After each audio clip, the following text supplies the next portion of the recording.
Assalamu alaikum dear students. Myself Dr. Salman Jamil, your chemistry educator. सबसे पहले मेरी और टीम काई की तरफ से आप सबको माह रमज़ान मुबारक। और इस माह रमज़ान में हम आपके लिए लाए हैं नीट रहनुमा सीरीज़। और इस नीट रहनुमा सीरीज़ में हम आपके साथ हर एक चैप्टर केमिस्ट्री का डिस्कस करेंगे और उन चैप्टर्स में हम आपको इम्पॉर्टेंट टॉपिक्स जो है उनके रिलेटेड कुछ इम्पॉर्टेंट कॉन्सेप्ट डिस्कस करेंगे, जिससे आपकी प्रिपरेशन और ज़्यादा अच्छी होगी। तो now let us start with the first question. हम पहला क्वेश्चन यहाँ डिस्कस करेंगे। तो पहला क्वेश्चन हमारा जो हमने यहाँ पे जो चैप्टर सिलेक्ट किया हुआ है आज का चैप्टर वो है इक्विलिब्रियम। और इक्विलिब्रियम में जो पहला क्वेश्चन है वो हम यहाँ पे डिस्कस करेंगे। ये पहला क्वेश्चन आपकी स्क्रीन के ऊपर है, ठीक। नाउ यहाँ पे क्वेश्चन है for the reaction H2 + I2। H2 + I2 hydrogen plus iodine gives twice HI। और उसके बाद क्या कहा है, attainment of equilibrium is predicted by correctly bye.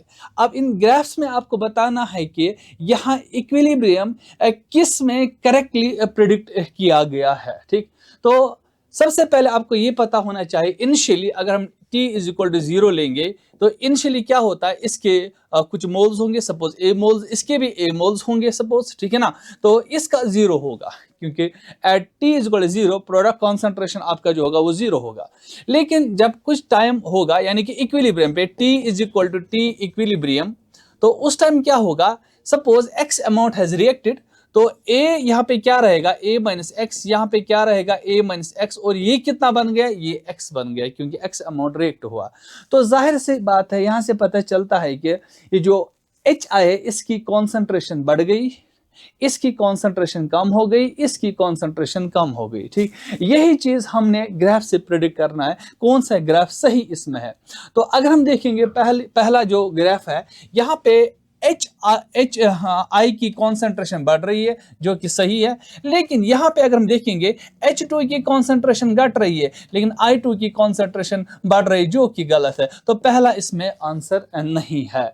Now अगर हम दूसरे ग्राफ की ओर जाएंगे तो यहाँ पे अगर हम देखेंगे H2 की जो H2 है उसका H2 जो है उसकी कॉन्सेंट्रेशन कम हो रही है। तो वो तो ग्राफ से पता, वहां इक्वेशन से पता चलता है। I2 की कॉन्सेंट्रेशन जो है वो भी कम हो रही है और HI की कॉन्सेंट्रेशन जो है वो बढ़ रही है, ठीक है ना। तो ये जो है ना ये ग्राफ ये करेक्टली प्रिडिक्ट करता है इस इक्वेशन को, क्योंकि प्रोडक्ट की कॉन्सेंट्रेशन बढ़ गई और रिएक्टेंट्स की कॉन्सेंट्रेशन कम हो गई और यहां से इक्विलिब्रियम अटेन हो चुका है, ठीक। Now moving towards next question, The ratio of Kp by Kc for the reaction।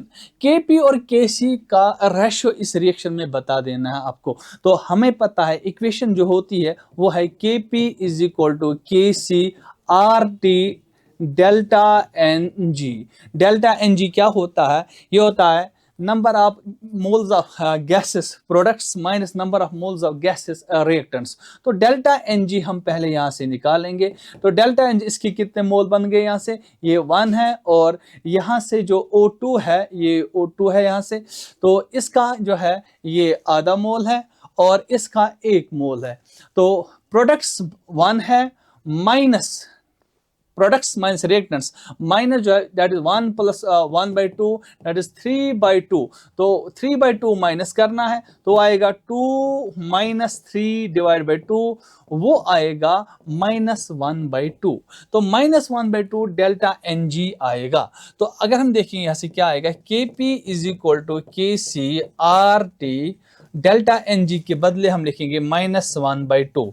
तो हम लिखेंगे Kp = Kc, इसके बदले लिखेंगे हम या हम सीधे लिखेंगे Kp / Kc, क्योंकि हमें Kp / Kc निकालना है। तो ये आएगा RT रेज पावर -1/2। तो यहाँ से माइनस है तो हम ये भी लिख सकते हैं Kp / Kc = 1 / RT और 1/2 मीन्स रूट, तो यहाँ पे हम रूट भी लिख सकते हैं। तो दिस इज द आंसर। तो जो आंसर इसका आएगा that is option number 4। Now moving towards next question. तो नेक्स्ट क्वेश्चन क्या है हमारा, at -20 degree and 1 atmosphere pressure.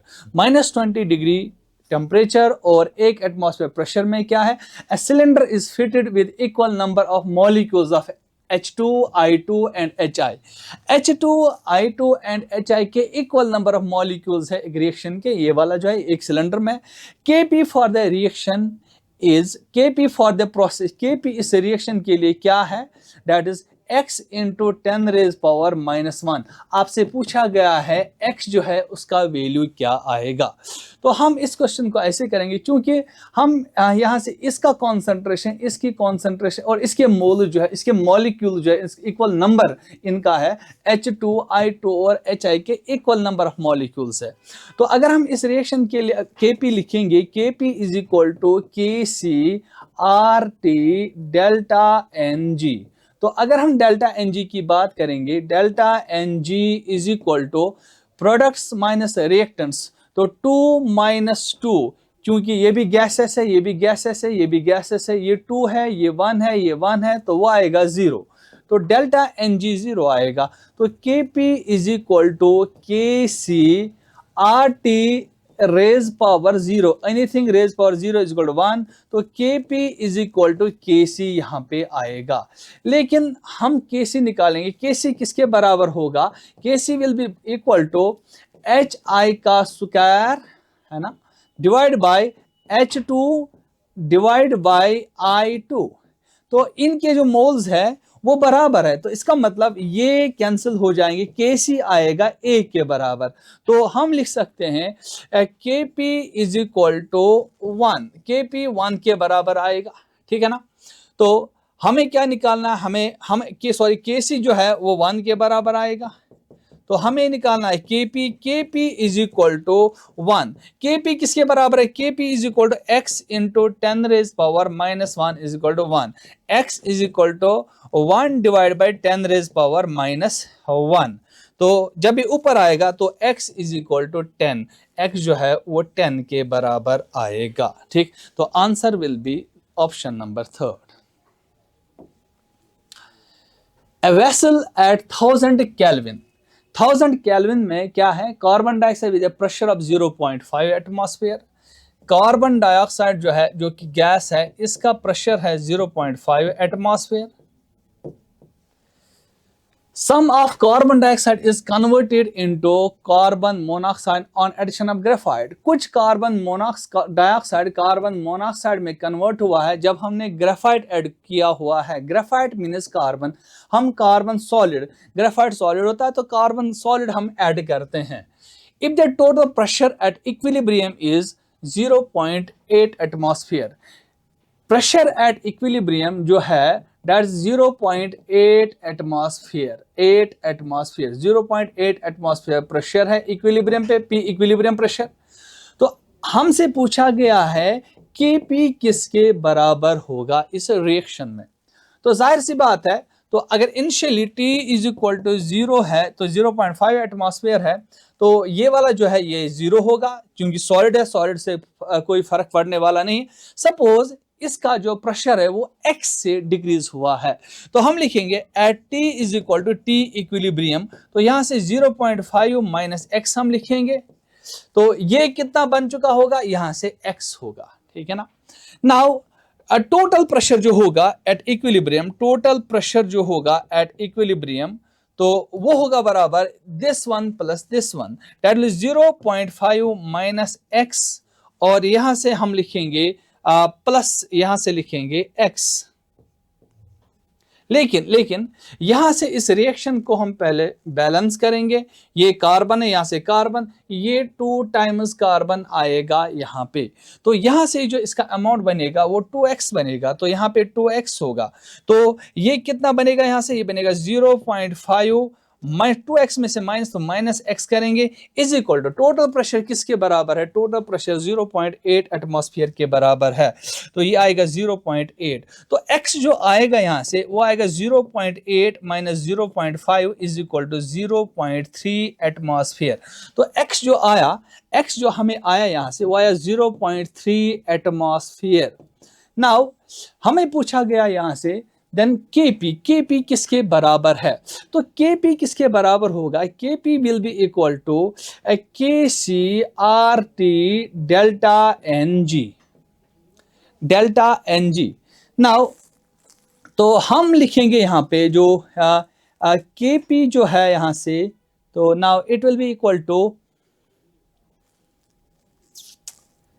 हमने निकाला x, तो हम निकाल सकते हैं यहाँ से Kp, हम ऐसे निकालेंगे Kp जो आएगा यहाँ से, Kp will be equal to, तो ये प्रोडक्ट है CO square divide by CO2 raise power 1, हम Kp निकालेंगे। तो it is pressure of carbon monoxide divide by pressure of partial pressure of carbon dioxide. तो Kp आएगा बराबर, तो partial pressure of carbon monoxide जो कि 2x है, तो x क्या आया हमें 0.3, वो आएगा 2 इंटू 0.3 इज इक्वल टू 0.6, तो आएगा 0.6 square divide by partial pressure of carbon dioxide at equilibrium, वो कितना आएगा?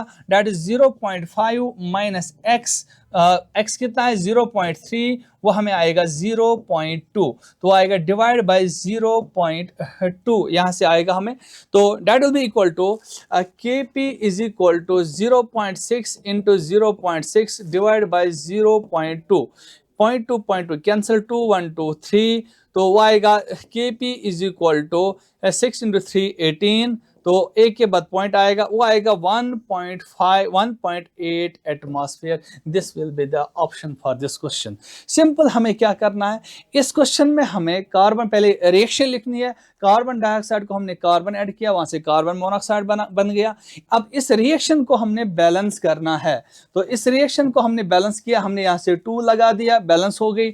उसके बाद हमने देखा इक्विलिब्रियम पे क्या प्रेशर होगा, तो इक्विलिब्रियम पे सपोज हमने यहाँ से कहा कि x जो है यहाँ से वो रिएक्ट हुआ है, तो यहाँ जो इक्विलिब्रियम पे प्रेशर रहेगा वो रहेगा 0.5 माइनस x, ये कितना बनेगा?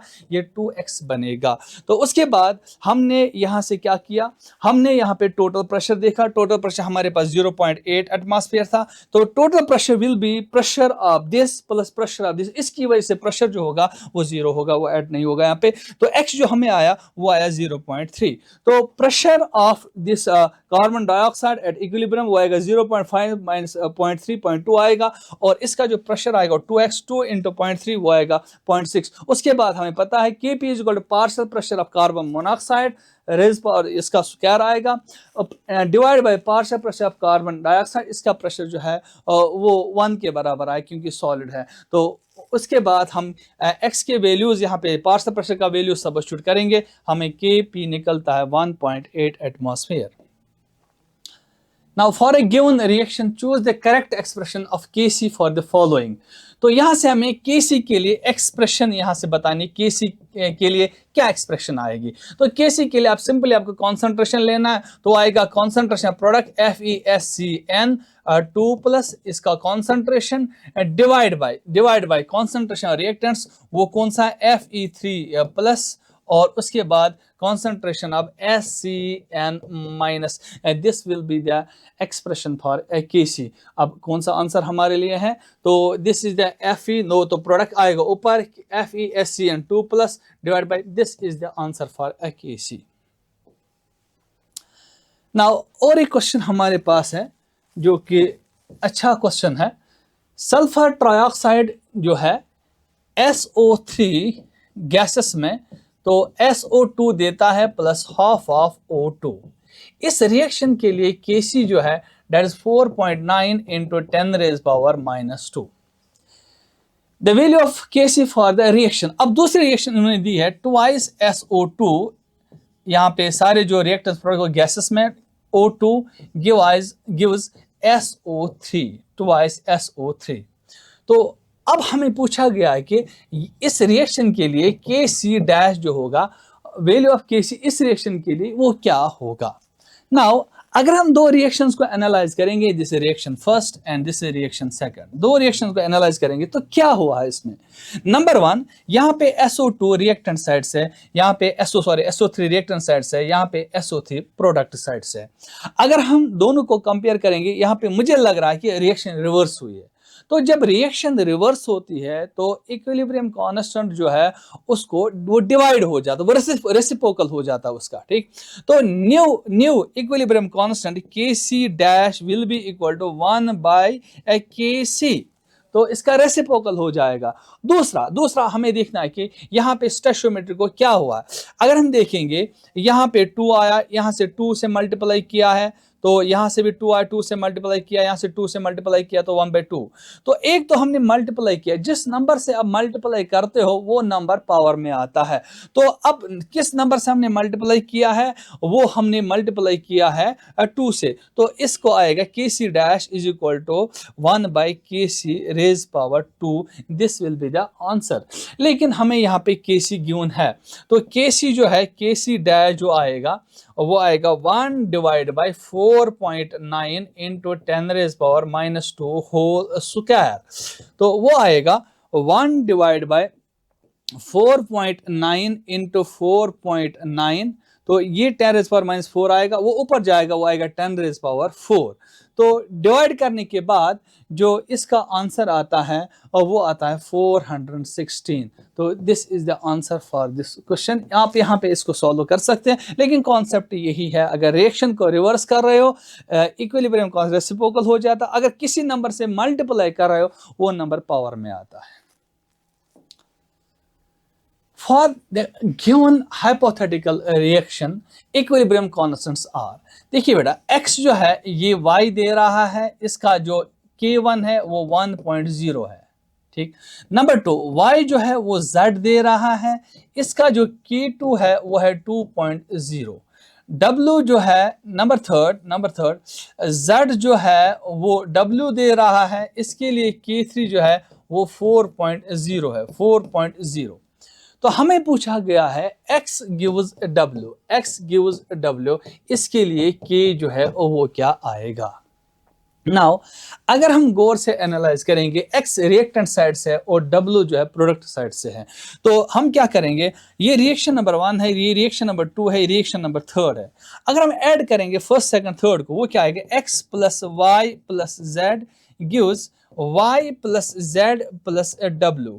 तो y कैंसिल हुआ, z कैंसिल हुआ, जो x है x सीधे क्या दे रहा है, वो w दे रहा है। तो ऐड करेंगे फर्स्ट सेकंड थर्ड को, जब हम ऐड करेंगे फर्स्ट सेकंड थर्ड को, हमें ये इक्वेशन मिल रही है। तो न्यू रेट कांस्टेंट जो आएगा, जब ऐड कर रहे हो इक्वेशंस को, रेट कांस्टेंट जो है वो मल्टीप्लाई हो जाएगा, ठीक है ना। तो वो क्या आएगा, तो एडिंग वो आएगा k1 into k2 into k3, तो वो आएगा 1 into 2 into 4, that will be equal to 8, and this is the answer.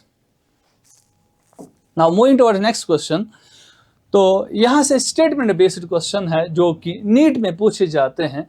On passing HCl through a saturated solution of BaCl2, अगर BaCl2 सैचुरेटेड सोल्यूशन है इसका, तो अगर हम HCl पास करेंगे तो क्या होगा at room temperature, white turbidity appears. ये कह रहा है कि व्हाइट टर्बिडिटी जो है वो अपीयर हो जाएगी।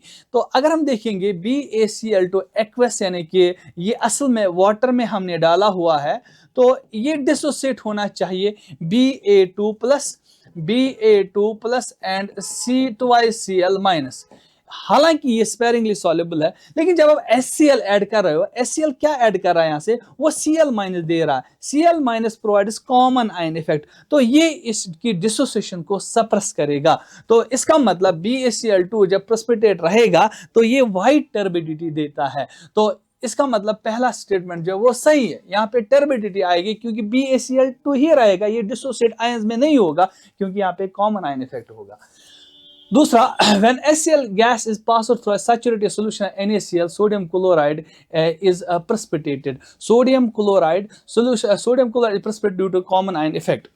तो NaCl में अगर हम NaCl एक्वस सोल्यूशन में अगर हम HCl ऐड करेंगे, क्या यहाँ से NaCl प्रेसिपिटेट होगा? नहीं।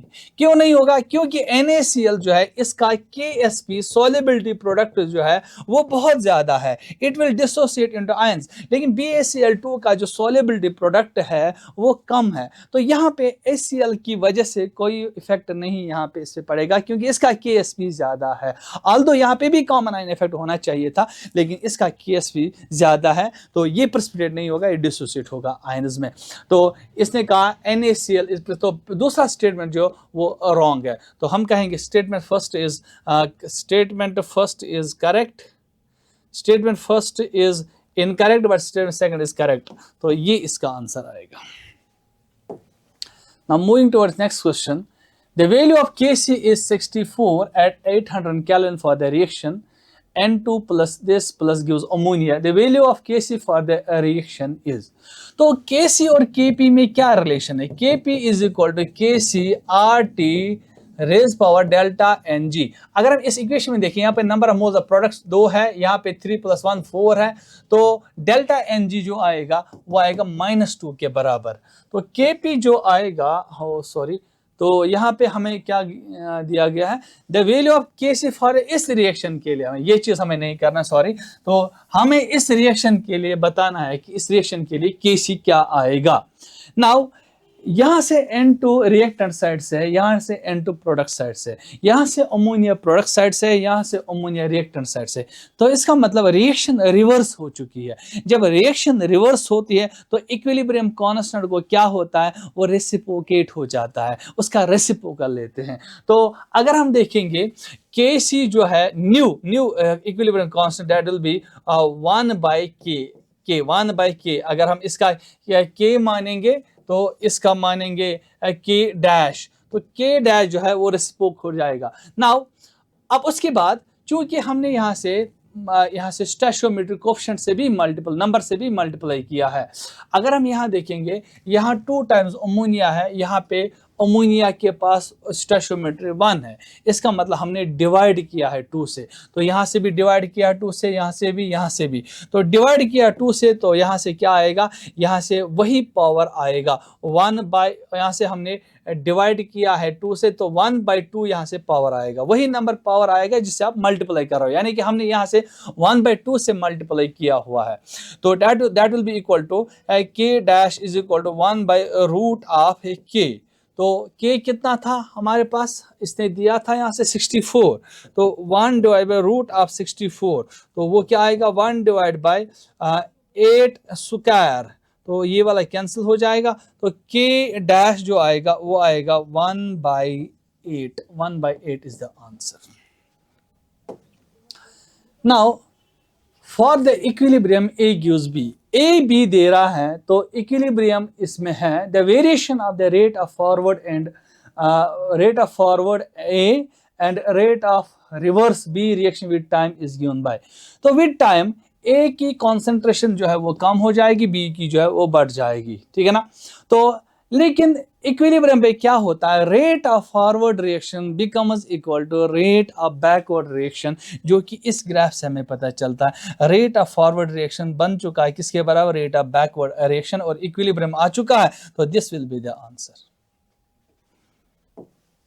Now in the figure shown below, A represents bye square and is in equilibrium with A जो है वो स्क्वायर है, ये इक्विलिब्रियम किसके साथ है? B के साथ। B जो है वो सर्कल से हमने डिनोट किया है, ठीक। तो इक्विलिब्रियम कांस्टेंट क्या आएगा? तो हम देखेंगे यहाँ से A जो है ना, ये A वाला A है, ये B है, तो A कितने B कितने? 1 2 3 4 5 6, तो A जो है ना वो 6 है, और B कितने हैं? 1 2 3 4 5 6 7 8 9 10, यहाँ से B जो है और वो 10 है, तो B जो है वो 10 है, 1 2 3 4 5 6 7 8 9 10 11 B 11 है, तो K जो आएगा वो आएगा K forward divide by K backward, तो वो आएगा 11 डिवाइड बाई 6, तो 6162, तो ये आएगा, असल में ये 1.9 आएगा, तो 1.9 इज कॉन्करेंटली इक्वल टू 2, तो इसका आंसर जो है वो 2 आएगा। Now, the equilibrium constant for the reversible reaction एक रिएक्शन है, इसके लिए हमें इक्विलिब्रियम कांस्टेंट निकालना है। तो K1 जो है twice A gives twice B plus C, सारे गैसेस में है, K1 यहाँ पे है। तो दूसरी जो रिएक्शन है इसमें हमने क्या किया है, सिंपली A लेफ्ट साइड से यहाँ से भी था, तो रिएक्शन को हमने रेसिप्रोक नहीं किया है, रिएक्शन में हमने मल्टीप्लाई किया है। किस नंबर से मल्टीप्लाई किया है? 3 से, मुझे लग रहा है 3 से मल्टीप्लाई किया हुआ है हमने इसमें। तो अगर हम देखेंगे तो यहाँ से क्या है, यहाँ से 3, यहाँ से 3 आ चुका है, यहाँ से भी 3, तो यहाँ से हमने असल में 3/4 से मल्टीप्लाई किया है, 3/4, तो इंटू 2 करेंगे, 2 1s 2 2s, तो 3/2 रहेगा। यस, 3/4 से हमने, यस, इस नंबर से, यहाँ देखिए यहाँ पे 1 है, यहाँ पे 3/4 आया, तो 3/4 से हमने मल्टीप्लाई किया, तो K2 क्या आएगा? K2 आएगा K1 raised power 3/4, this will be the answer. उसी नंबर से वही नंबर पावर पे चढ़ाना है जिस नंबर से आप मल्टीप्लाई कर रहे हो। तो हमने क्या मल्टीप्लाई किया है? हमने 3/4 से मल्टीप्लाई किया है, वही नंबर जो हमने पावर में रखा। तो what will be the answer? K2 is equal to K1 3/4, option number 3 is the answer. Now change in volume of the system does not alter which of the following equilibrium. जाहिर सी बात है, जहां पे number of moles बराबर होंगे वहां पे इक्विलिब्रियम पे वॉल्यूम चेंज करने से कोई फर्क पड़ने वाला नहीं है। तो अगर हम इस रिएक्शन में देखेंगे तो यहाँ पे गैसेस प्रोडक्ट्स जो है, मोल जो है वो 2 है, यहाँ पे रिएक्टेंट जो है वो भी 1 + 1 2 है, ठीक है ना। तो इसमें number of mole products minus number of moles reactants, यानी कि डेल्टा Ng 0 आना चाहिए, इसमें 0 है, तो इसमें 0 नहीं, क्योंकि ये 2 है, यहाँ से 1 है, यहाँ पे यहाँ से 4 है, यहाँ से 2 है, यहाँ से 1 है, यहाँ से 2 है, तो first will be the answer. यहाँ पे डेल्टा Ng 0 है, जहाँ पे डेल्टा Ng 0 है वहाँ पे चेंज इन वॉल्यूम से कोई फर्क पड़ने वाला नहीं है इक्विलिब्रियम में। Now the incorrect statement involve equilibrium the physical process from the following, कौन सा इनकरेक्ट स्टेटमेंट इसमें है? Equilibrium is possible only in a close vessel. जाहिर सी बात है, इक्विलिब्रियम क्लोज वेसल में ही अटेन होता है। Now both the opposing process occur at the same rate. Yes, rate of forward reaction is equal to rate of backward reaction in case of equilibrium. When equilibrium is attained at a given temperature, the value of all its parameters become equal.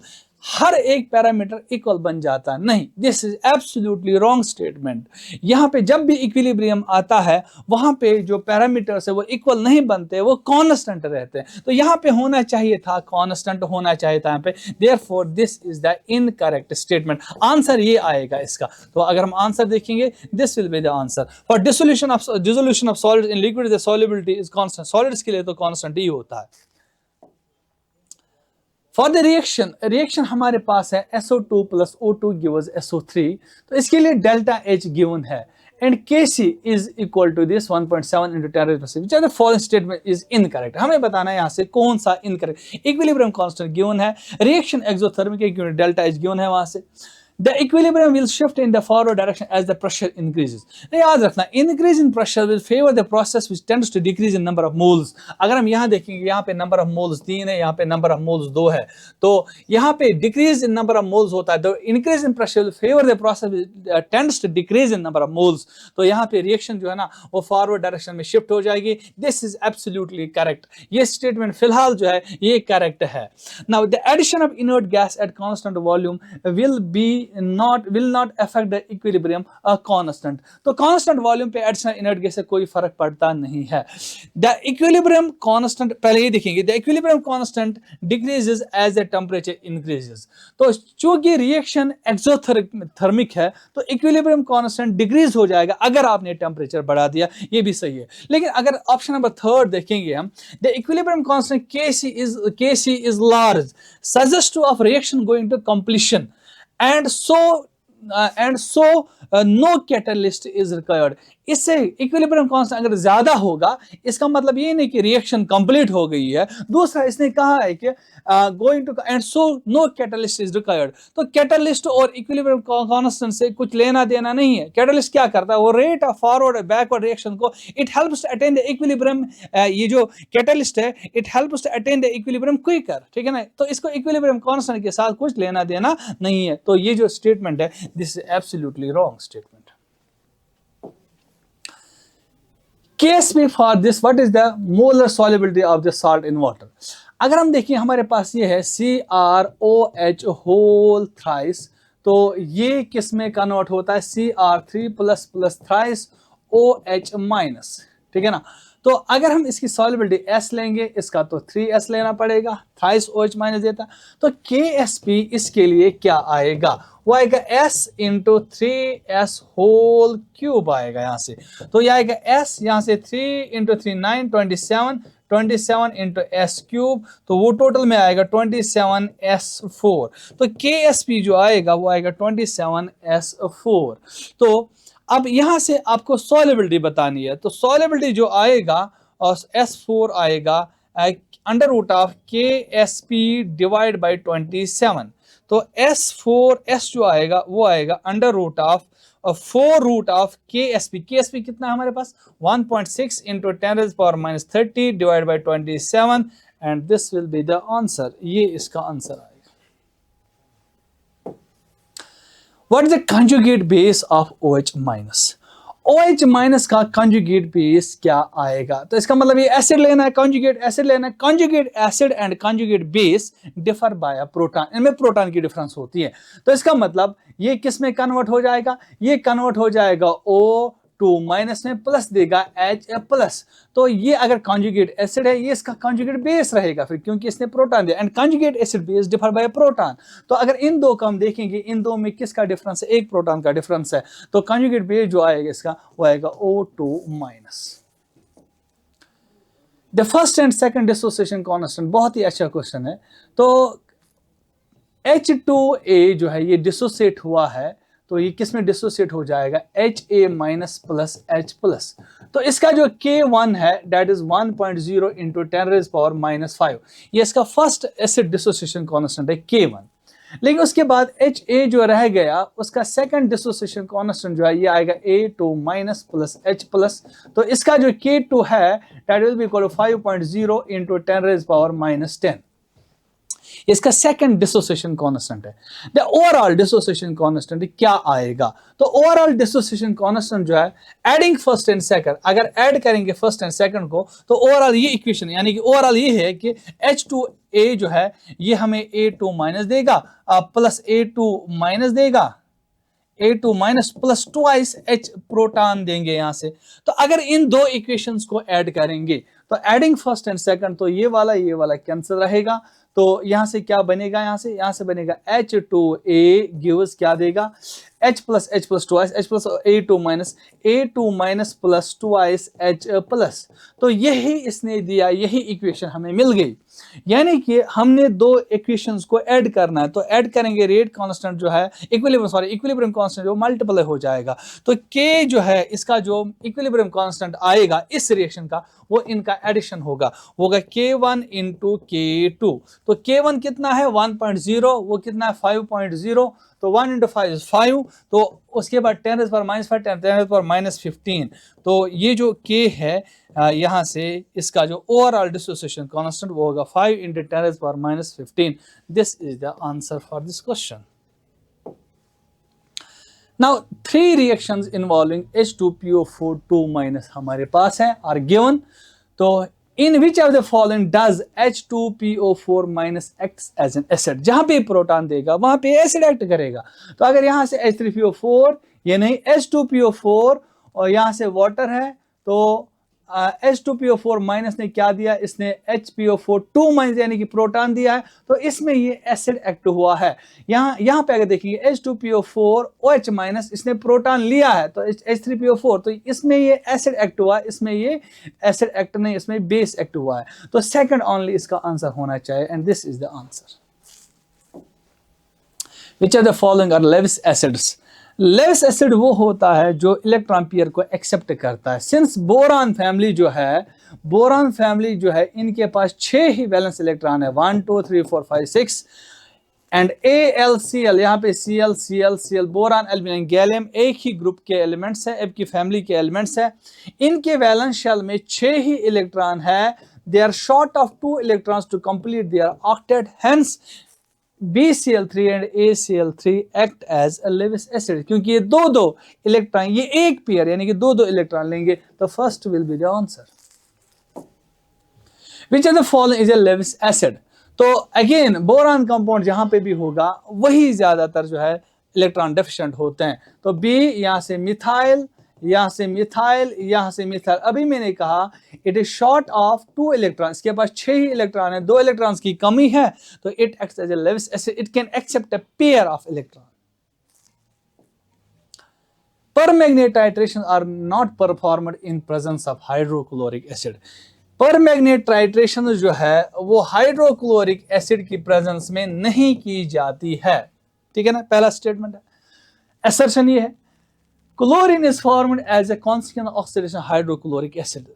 याद रखना बेटा, KMnO4 जो है, KMnO4 potassium permanganate, अगर halogen acids लेंगे हम इनके साथ, तो हेलोजन एसिड्स क्या होते हैं, ये X2 हेलोजन में कन्वर्ट होते हैं, ठीक है ना। तो permanganate titration are not performed, तो ये जो है KMnO4 टाइट्रेशन जो है इन प्रेजेंस ऑफ HCl की प्रेजेंस में इनकी टाइट्रेशन नहीं की जाती है। H2SO4 हम लेते हैं लेकिन HX हम लेते नहीं है, क्योंकि इनका जो हेलोजन है X जो है वो X2 में कन्वर्ट होगा, ये, और यहाँ पे अगर Cl है ये Cl2 गैस देता है, यानी KMnO4 इसके साथ जाया हो गया, तो हमारा KMnO4 अब नहीं रहेगा रिएक्शन में, वो इसके साथ कंज्यूम हो गया, जिसको आपने ऑक्सीडाइज करना था या रिड्यूस करना था, तो वो इसमें इन्वॉल्व नहीं होगा, ये इसके साथ रिएक्शन दिखाएगा। तो हम कहेंगे both assertion reason are correct and reason is the correct explanation of assertion। Following 4 solutions prepared by mixing different volume NH and HCl different concentration, pH of which of the following will be equal to 1। यहाँ पे हमें बताना है कि हमने acid जो है इसको मिलाया किसके साथ, बेस के साथ। हमें बताना है कि किस टाइट्रेशन में pH जो है वो सॉल्यूशन का किसके बराबर आएगा, A के बराबर आएगा। तो अगर हम पहला लेंगे 100 ml ऑफ 1/10 मोलर, तो 100 ml of 1/10 means 0.1 molar HCl, ठीक है ना। तो यहां से क्या लिया है 100 ml, और यहां से भी लिया है, क्या लिया यहां से 0.1 मोलर NaOH। ये एसिड है वो बेस है, जितने इसके मिलीमोल्स होंगे इसके millimoles, law of milliequivalents, तो बराबर रिएक्ट करेंगे ना। 100 × 0.1 इज इक्वल टू 100 × 0.1। तो यहां से जो है, यहां से 100 × 0.1 10 मिलीमोल्स, इसके भी 10 मिलीमोल्स, तो इसके 10 मिलीमोल्स इसके 10 मिलीमोल आपस में न्यूट्रलाइज करेंगे, ना तो एसिड बचा ना तो बेस बचा यहाँ पे। तो इस सॉल्यूशन का जो है pH 1 के बराबर नहीं होगा। लेकिन अगर हम यहाँ पे बात करेंगे, यहाँ से ये सॉल्यूशन जो होगा ये न्यूट्रल होगा, इसका pH जो है वो 7 के बराबर आएगा, ये 7 के बराबर आएगा। नाउ दूसरा जो है वो ये है कि अगर हम 75 ml ऑफ 1/5 जो है that is plus 0.2 molar HCl, है ना, यहां से 25 मोलर जो है 25 ml ऑफ प्लस यहां से करेंगे 0.2 मोलर NaOH। हमने मिक्स किया एसिड और बेस। एसिड और बेस में हम देखेंगे इसके कितने मिलीमोल्स है, इसके कितने मिलीमोल्स है। तो ये जो मिलीमोल्स है आपस में मिल जाएंगे और आपस में रिएक्शन करके न्यूट्रलाइज करेंगे सॉल्यूशन को। लेकिन अगर इक्वल है तो न्यूट्रलाइज होगा, अगर इक्वल नहीं है, अगर इसका बचेगा तो बेसिक होगा, अगर इसका बचेगा तो एसिडिक होगा। जाहिर सी बात है, यहां से हम देखेंगे 75 × 0.2 जो आएगा 5 × 2 10 0 1 कैरी ऑन हो जाएगा, 7 to 14 15, यहां से आएगा 15 मिलीमोल्स, यहां से 15 मिलीमोल्स एसिड के होंगे, और यहां से 25 × 0.2 यहां से आएगा 5 to 10 0 1 कैरी ऑन 5, यहां पे 5 मिलीमोल्स आएंगे NaOH के। तो इसके 5 और इसके 5 आपस में न्यूट्रलाइज करेंगे, तो वहां से बचा क्या, वहां से बचा हमारे पास 10 मिलीमोल्स ऑफ HCl जो है वो बच गए। नाउ कॉन्सेंट्रेशन किसके बराबर, कॉन्सेंट्रेशन HCl क्या रहेगा आप, नाउ कॉन्सेंट्रेशन जितने मिलीमोल्स बच गए divide by total volume of solution, वो 75 प्लस 25 दैट इज 100। तो वो कितना आएगा, कॉन्सेंट्रेशन ऑफ HCl जो आएगा वो आएगा 0.1, 0.1 आएगा HCl का कॉन्सेंट्रेशन, यानी कि H प्लस जो आएगा वो आएगा 0.1 मोलर आएगा। अब यहां से बच गया, ठीक। नाउ 0.1 मोलर का pH किसके बराबर आएगा, pH is equal to negative log of H plus concentration. H plus concentration कितना है, दैट इज 0.1, दैट इज 10⁻⁻1। तो pH जो आएगा ये -1 यहाँ जाएगा, वो प्लस बन जाएगा। log ऑफ 10 जो है वो 1 के बराबर है, तो pH इस सोल्यूशन का 1 आएगा। यानी कि जो सोल्यूशन है ये वाला, जहां पे HCl का अमाउंट बच गया तो उसका pH हमने निकाला, वो 1 के बराबर आएगा। तो this will be the answer. Now arrange the following solution in decreasing order of pH। तो कुछ सॉल्यूशंस है, इनका हमें डिक्रीजिंग ऑर्डर ऑफ क्या बताना है, pOH 0.01 यानी कि 10⁻⁻2 मोलर HCl। तो pH किसके बराबर आएगा, वो 2 के बराबर आएगा, नेगेटिव लॉग ऑफ 10⁻⁻2 तो 2 के बराबर आएगा। तो now what will be the pOH, pOH will be equal to 14 minus pH, that will be 14 minus 2 is equal to 12। तो इसका pOH जो है वो 12 आ गया। नाउ दूसरा जो है, इट इज 10⁻⁻2 मोलर NaOH, तो NaOH है। तो जाहिर सी बात है ये बेस है, इसका pOH निकालेंगे। pOH जो इसका आएगा वो आएगा किसके बराबर आएगा, वो आएगा 10 लॉग ऑफ OH कॉन्सेंट्रेशन, वो 10⁻⁻2 है, तो वो भी आएगा 2। तो अगर pOH 2 के बराबर आ गया तो pOH ही निकालना है, वो तो मैंने निकाला, इसका pH नहीं निकालना। Now next one is this one, 0. या हम सीधे लिखेंगे 10⁻⁻2 molar sodium acetate CH3COONA minus plus. क्योंकि ये जो है sodium acetate it is a salt, ये साल्ट है, किसका साल्ट है, ये वीक एसिड का साल्ट है CH3COH plus strong base, weak acid and strong base का ये साल्ट है। और इसका जो pH आता है, pH जो आता है, ठीक है ना, तो pH will be equal to 1/2, या हम सीधे लिखेंगे 7 plus 1/2 pKa minus 1/2 log of C।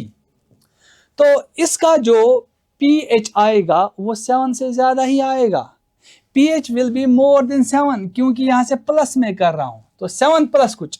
pH अगर ज्यादा 7 से ज्यादा है तो pOH will be less than 7, इसका pOH लेस देन 7 आएगा, जाहिर सी बात है ना। उसके बाद अगर इसका देखेंगे, ये 10⁻⁻2 मोलर NaCl है, NaCl is also a salt, it is a salt of strong acid strong base. ये NaOH का साल्ट है, ये HCl का साल्ट है। तो strong acid and strong base की हाइड्रोलिसिस नहीं होती है, ये सॉल्यूशन जो है वो न्यूट्रल रहता है। तो इसका जो pH pOH के बराबर रहेगा, तो pOH इसका 7 रहेगा। तो ओवरऑल हमें डिक्रीजिंग ऑर्डर बताना है, तो सबसे ज्यादा किसका pOH है, सबसे ज्यादा A का है, सबसे ज्यादा जो है वो A का है, तो मैं लिखूंगा A सबसे ज्यादा।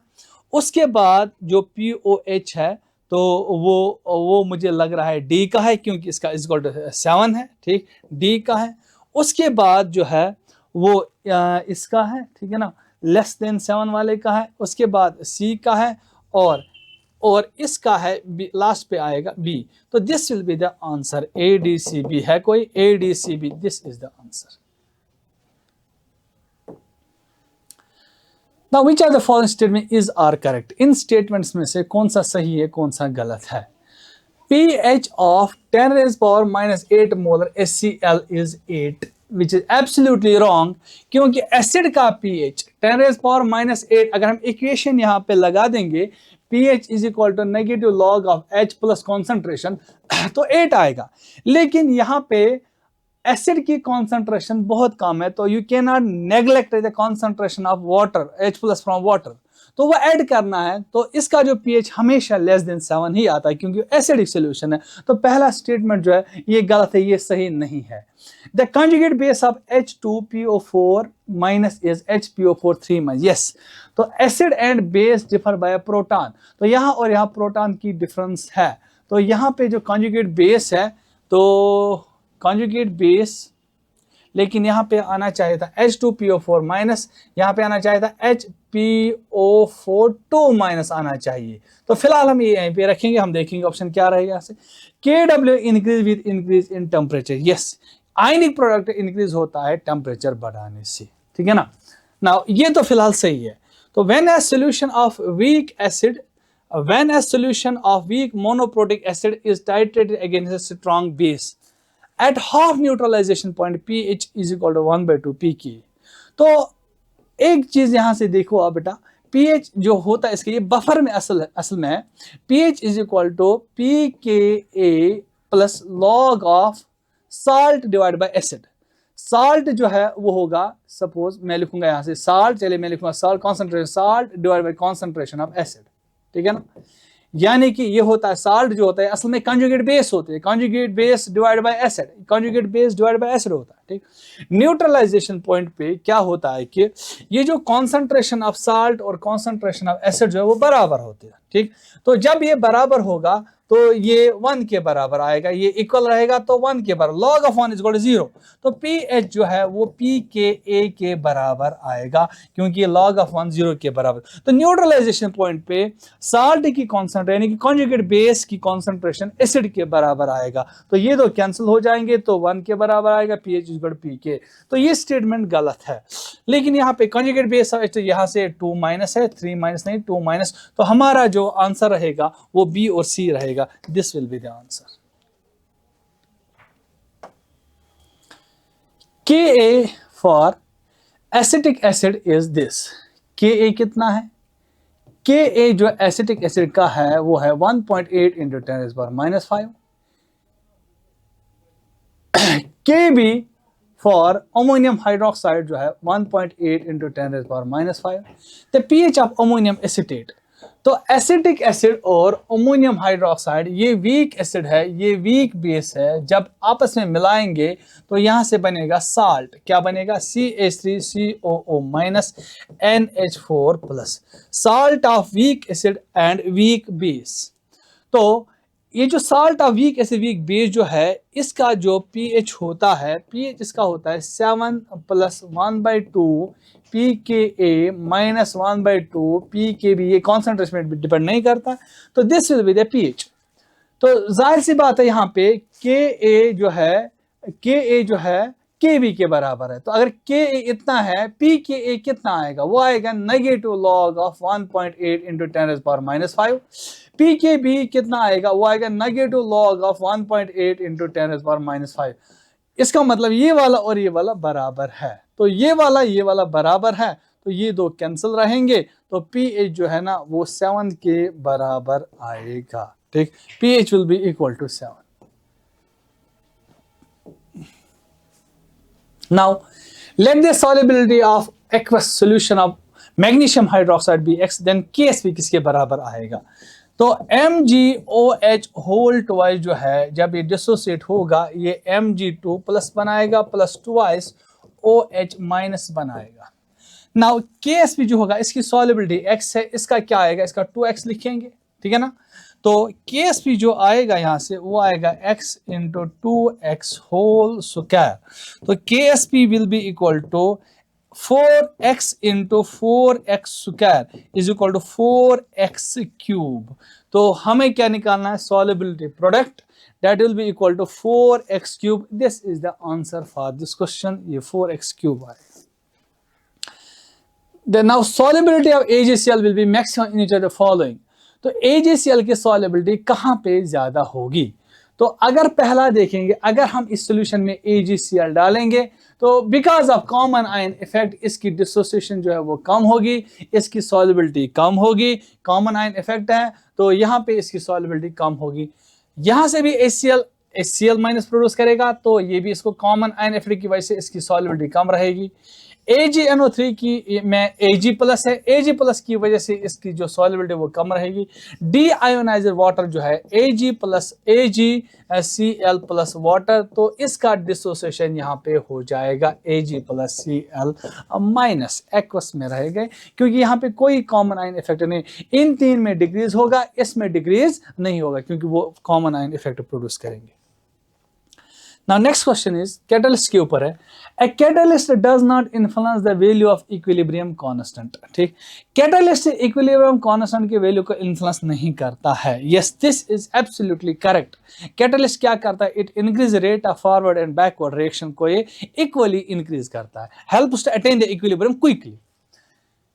पहला तो सही है, catalyst influence the rate of both forward and backward reaction equally। Yes, this is also true। तो both assertion and reason are correct and reason is the correct explanation of assertion।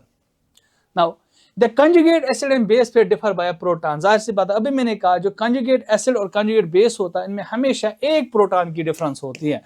NH2 minus and NH4 plus are conjugate acid base pairs। Yes, NH2 minus और ये कह रहा है NH4 plus. अगर हम देखेंगे तो यहाँ पे कितने प्रोटॉन, कितने हाइड्रोजन? दो। यहाँ पे 4 है, तो इनमें 2 हाइड्रोजन एटम्स की डिफरेंस है, तो ये आपस में कंजुगेट एसिड बेस पेयर्स नहीं है। तो इसका जो असर्शन है वो सही है, but reason is not true. A is true और इज फॉल्स, ये इसका आंसर है।